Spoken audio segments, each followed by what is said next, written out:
The Joker explained, ending specifically. Well, pretty much the whole thing. First off, I'll say DC sucks. That's the end of it. No, DC usually sucks, and this movie is unlike the rest of them. We have at the end of this movie one of the most confusing times that I think most viewers have had in a really long time, and definitely the most confusing in anything having to do with DC. The most thought-provoking by far. There's people that are still scratching their heads, me included, with what really went on in this movie. There's already thousands and thousands of reviews out there and conspiracies and plot holes that they've found, and there's no real, actually you can't even really have a plot hole in this one because there's nothing definitive about this ending. Arthur Fleck in the hospital, is he there talking to this therapist and in this white room as a result of the whole movie, or as many of you might have already heard, did that never even really happen and he made it all up while he was there? There's tons and tons of different ways that you can speculate how this movie actually ended. The way that I personally interpret this movie and its ending is that, yeah, most of it is actually in his head.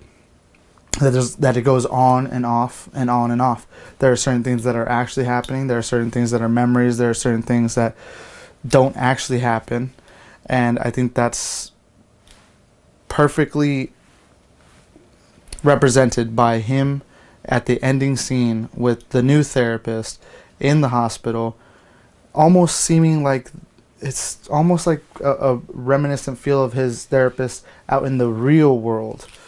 And the real world itself, even like the whole feel of the movie, as beautiful as it is, dark and grimy, they nail it on the head with this sick feeling, kind of color tone, this color palette, where it just doesn't feel right. It almost feels like you yourself are kind of like having to readjust. Like, is this really what the real world looks like?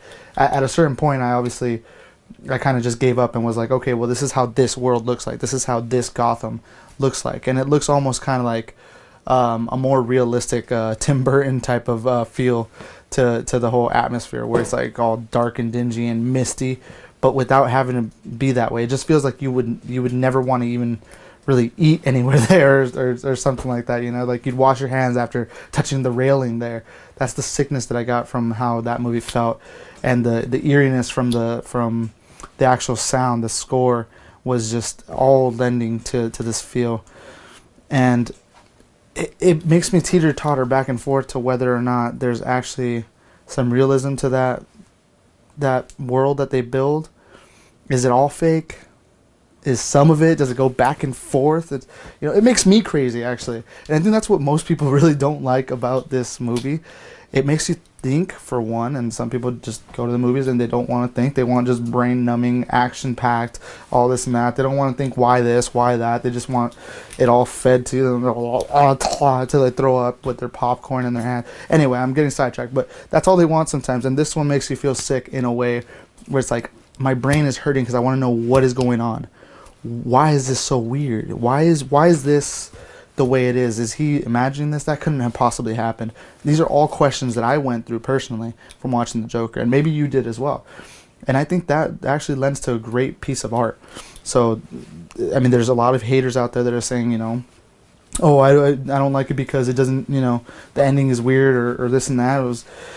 It's a good way to find out those people that aren't really watching movies for, what they can be, and just watching movies for,